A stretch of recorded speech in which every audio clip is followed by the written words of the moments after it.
Hello everybody, in this video I'm going to be doing a brief stock analysis for Caterpillar, and I'm actually doing videos for all of the companies in the Dow 30, so be sure to come and check those out. And this is not necessarily going to be any kind of deep dive into their financials, but it's more so me just giving my opinion on the company as well as the outlook for the industry.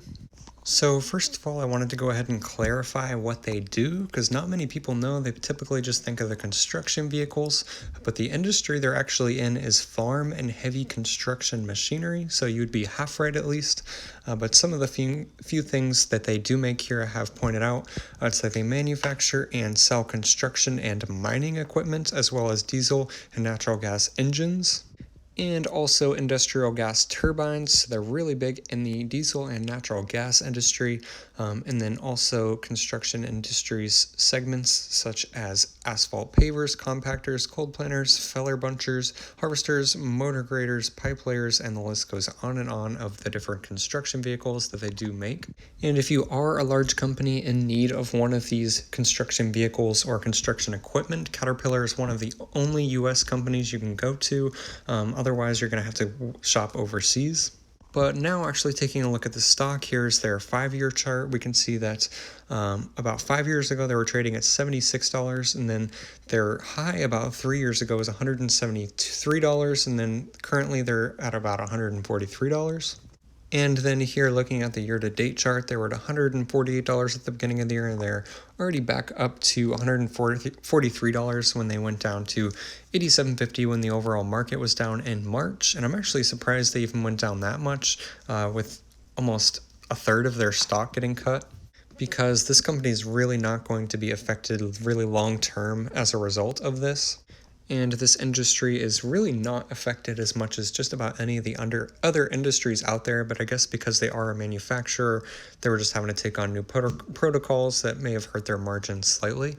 And here we can see their revenue and earnings of the last 4 years. We can see increasing revenues from 2016 to 2018, and then they stayed about the same into 2019, and way stronger earnings in the last 2 years than in the 2 years prior, which is kind of surprising to see actually. And then we're seeing pretty strong revenue with a decrease in revenue for the last 2 quarters, but that's not too surprising to see in Q2 of 2020, just because a lot of companies are struggling right now, so they're not going to be placing as many orders. But the U.S. government is actually one of their biggest clients, and a lot of states and cities all across the U.S. really are facing huge infrastructure problems on a scale never really seen before, so Caterpillar is going to be in a great position to kind of capitalize on that. And then there's just a couple of things I wanted to point out here. They do have a dividend yield of 2.87, which is pretty great for a dividend investor out there that's looking for a pretty safe bet with some small growth as well. Then they have a market cap of $78 billion, which is pretty massive. And it's not that they have a monopoly, but they are by far the most well-established in their industry. And now I'm going to talk about a few points by the bulls and the bears by analysts at Morningstar. And this first one is a pretty good one. It's that Caterpillar's dealer network is remarkably strong, and with their equipment, the safety net is provided by a robust service infrastructure and parts availability. And if you go with one of the foreign competitors, you're really not going to have that. You're not going to be able to get the parts cheaply at all, and you're not going to be able to have the same services that you do by this US manufacturer.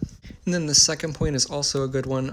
It's that management has shown an ability to improve operating margins through asset rationalization, even during a significant downturn. And asset rationalization can be diverting assets to do different things. It could mean closing a facility temporarily, or just diverting assets to make money in a way that it wouldn't normally, or just changing your operations to improve margins. And then I also wanted to touch on a few of the bearish points by analysts at Morningstar. The first one is that Chinese competitors may take market share through aggressive pricing and technological innovation.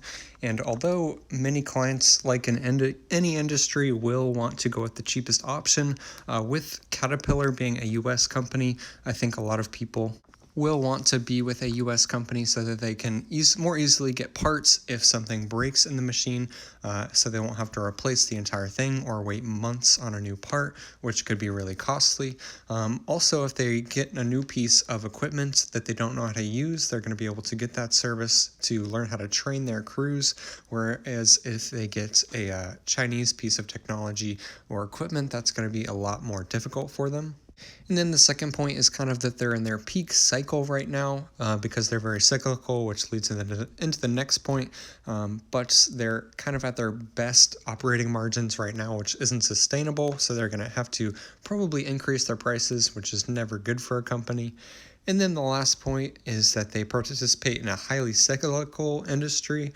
People may need new equipment every 10 or 12 years when they have to replace old equipment, but they're already really well established, and they kind of already know that they're in a cyclical environment, I suppose, or industry. So top management already knows that they're going to have really good and really bad years, so they can increase and decrease their prices as need be. Out of these 3 points, I would say the first one is the biggest threat, although there's always going to be a need for a U.S. manufacturer. I think if they can if China can produce technologically advanced equipment, then they are going to take a significant amount of U.S. market share. And then just taking a look at their research report overview, they're giving 3 out of 5 stars, which I suppose I agree with, just because, mostly because of their fair value, but also because of their wide economic moat. They're given a wide economic moat, mostly because of their brand and how well their operations go right now, because they are by far the biggest player, especially in the US. When you think of construction equipment on the side of the road, Caterpillar is really the only one you could think of. There's also T-Rex and Volvo and Deere & Company, but I only know that because I was looking into it. If you asked me who makes construction equipment a few days ago, probably Caterpillar would be the only one I could name. And then uncertainty is high, which I also wouldn't really agree with. It's not like they're going to be going bankrupt anytime soon. And then stewardship is standard. I think they could probably be doing more with higher stock buybacks, or increasing the dividends for investors would help their stock as well. Anyways, thank you so much for watching. I make tons of other brief stock analysis videos very similar to this one, so be sure to come and check those out. Subscribe for more content, and thank you so much for watching.